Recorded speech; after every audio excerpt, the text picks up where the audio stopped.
Vamos a resolver el inciso B del problema 8 de la guía de Maxwell, en el cual tenemos un circuito, como el que se ve acá, compuesto solamente por dos resistencias.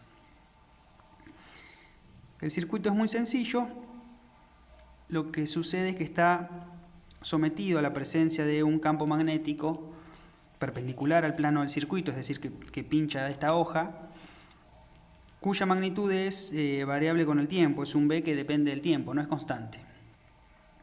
Para resolver este problema vamos a plantear una circulación, ¿sí? un camino cerrado, el cual voy a llamar gamma, que coincide perfectamente con el borde del circuito.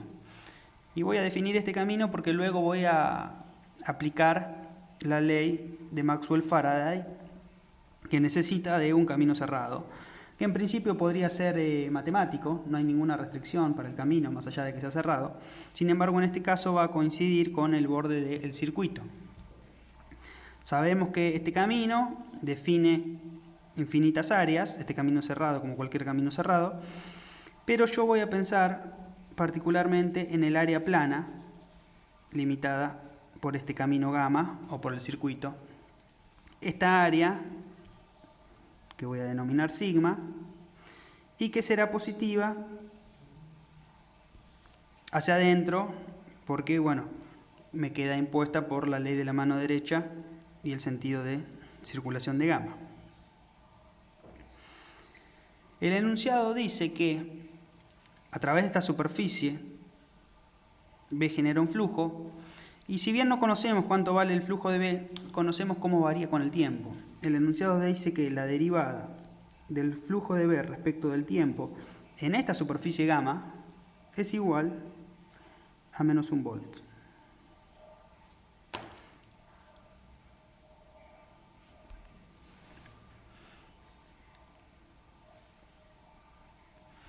Y se supone que esto es suficiente para poder encontrar cuánto vale la corriente por el circuito.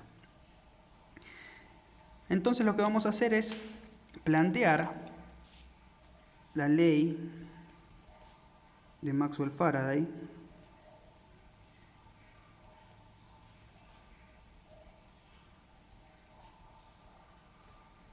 a través de esta curva gamma que tenemos aquí. Vamos a decir que la circulación de campo eléctrico a través de esta curva cerrada gamma es exactamente igual a menos el flujo de la derivada de B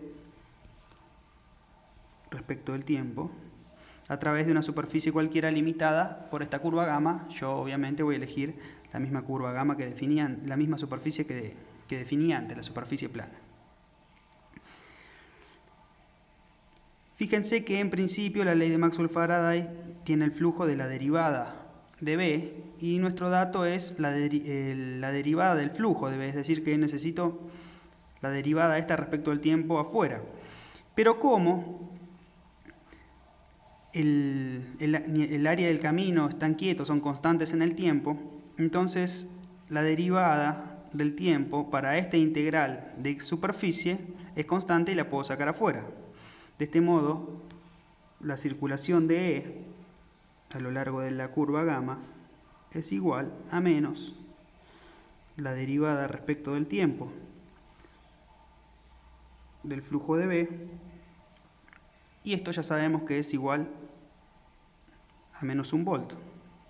Menos 1 volt con este menos me va a dar 1 volt de circulación de campo eléctrico a través de la curva gamma. Es decir, que si yo integro el campo eléctrico a lo largo de este camino, esa integral a lo largo de toda la vuelta me tiene que dar 1 volt, independientemente de dónde empiece. Si yo doy toda la vuelta, esa integral me tiene que dar 1 volt. Y lo que vamos a hacer, vamos a plantear esta integral de camino, pero antes nos vamos a preguntar en qué lugares de este circuito puede haber campo eléctrico. Y la respuesta en principio es sencilla. Dentro de los conductores ideales, campo eléctrico no puede haber, porque el campo eléctrico acelera las cargas es decir, que el campo eléctrico les entrega energía a las cargas a medida que se desplazan, y dentro del conductor ideal, donde nadie la frena porque las cargas no chocan contra la estructura del conductor, se acelerarían infinitamente porque solo se les aportaría energía y no tienen dónde perderlas. Entonces esto no puede suceder. En el único lugar donde puede aparecer campo eléctrico es justamente dentro de las resistencias, porque la energía que les aporta el campo eléctrico es la misma que van perdiendo en los múltiples choques. Por lo cual voy a estar seguro que acá puedo tener campo eléctrico y acá puedo tener campo eléctrico, pero en ninguna otra parte del circuito puedo tener campo eléctrico. Asumamos que el campo eléctrico en la resistencia 2 es E2 y el campo eléctrico en la resistencia 1 es E1.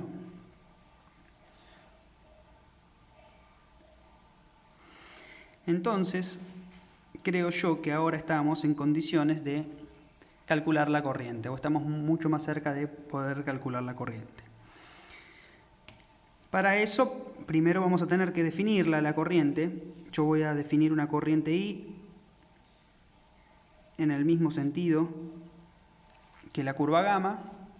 Obviamente, en este circuito la corriente es la misma en todos los puntos, ¿no es cierto? Siempre en sentido horario. Y voy a decir entonces que la circulación de campo eléctrico aquí es 0, aquí será E2 por la longitud de la resistencia R2, aquí es 0, y acá será E1 por la longitud de la resistencia R1. Pero la ley de Ohm nos relaciona, y ya lo sabemos, la integral de campo eléctrico a lo largo de un material óhmico o de una resistencia con la corriente que circula por la resistencia y la magnitud de la resistencia. Nosotros sabemos que la integral de campo eléctrico a través de la resistencia R2 es justamente la corriente que circula por la resistencia R2 multiplicada por R2. ¿Sí? Entonces, para calcular esta integral de camino, yo voy a empezar desde este punto, y en este sentido tengo una integral de campo eléctrico a través de la resistencia R2 que vale la corriente que circula por la resistencia R2, que es I, multiplicada por la resistencia R2.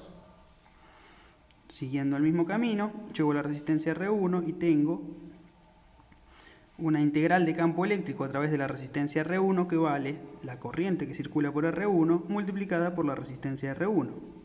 Di toda la vuelta y esto tiene que ser igual, según la ley, a 1 volt. De este modo podemos encontrar directamente cuánto vale la corriente. Será 1 volt dividido la suma de las resistencias R1 y R2, que, según el enunciado, son de 100 ohms y 900 ohms, respectivamente. Por lo tanto, esta corriente de 1 volt sobre 1000 ohms es de 1 miliampere. Es decir, que encontramos la corriente que circula por el circuito, que como nos dio positiva es coincidente con nuestra corriente definida ahí, es decir, que tiene el mismo sentido que la curva gamma. Entonces nosotros podemos ahora, usando nuevamente la ley de Ohm, hacer el camino inverso, ya sabiendo que la corriente es de 1 miliampere y sabiendo que esta resistencia R2 es de 900 ohms, saber que acá tenemos una integral de campo eléctrico a través de la resistencia R2 igual a 900 ohms por 1 miliampere. Esto me da una integral de campo eléctrico a través de esta resistencia de 0,9 volts. Y haciendo lo mismo en esta otra resistencia, voy a tener una circulación de campo eléctrico en la resistencia que es igual a R1 por la corriente de 1 miliampere. Eso me da una integral de campo eléctrico de 0,1 volts. Fíjense que, bueno, pudimos resolver completamente el circuito. Ahora, para contestar lo que pide el enunciado, que es cuánto vale la integral de campo eléctrico entre este punto y este punto, lo que tenemos que hacer es simplemente sumar las integrales de campo eléctrico que ya están todas resueltas. Llamemos este punto A y llamemos este punto B.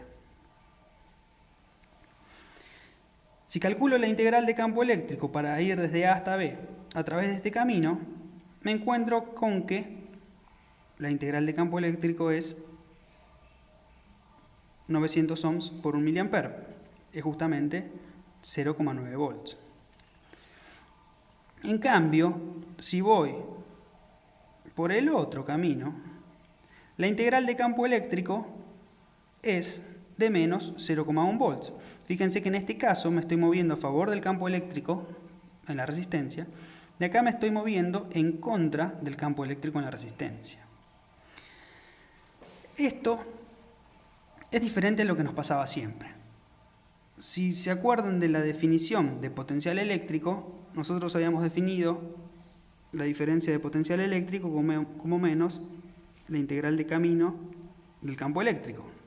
Es decir, que si yo quisiera usar la definición de potencial eléctrico para encontrar la diferencia de potencial entre A y B, esa diferencia de potencial me daría menos 0,9 volts, la caída en esta resistencia. Y por este camino me daría más 0,1 volts, que es la caída en esta otra resistencia. Es decir, que la diferencia de potencial entre A y B da diferente por un camino y por otro. Justamente por eso es que yo traté de obviar hablar de diferencia de potencial cuando estuve resolviendo este problema. Porque las diferencias de potencial o los potenciales se definen para campos eléctricos conservativos. En este caso estamos viendo que el campo eléctrico que tenemos es no conservativo. Por eso, su integral por caminos diferentes, partiendo y llegando a los mismos puntos, nos da distinto. Inclusive, si parto del punto A e integro el campo eléctrico, al dar toda la vuelta y llegar nuevamente al punto A, me encuentro con que no da cero. Sumo diferencias de potenciales, definido de esta manera, y me encuentro con que tengo menos 0,9 volts, menos 0,1 volts, igual a menos 1. Y en el otro sentido, más 0,1 volts, más 0,9 volts, igual a más 1 volt. No da cero la diferencia de potencial en un camino cerrado. Por eso hablar de potencial eléctrico en este problema no parece muy razonable, porque no podemos definir potenciales, o no tiene sentido por lo menos, definir potenciales de campos que no son conservativos como este. Esto es lo que sucede cuando aparecen campos magnéticos que varían con el tiempo.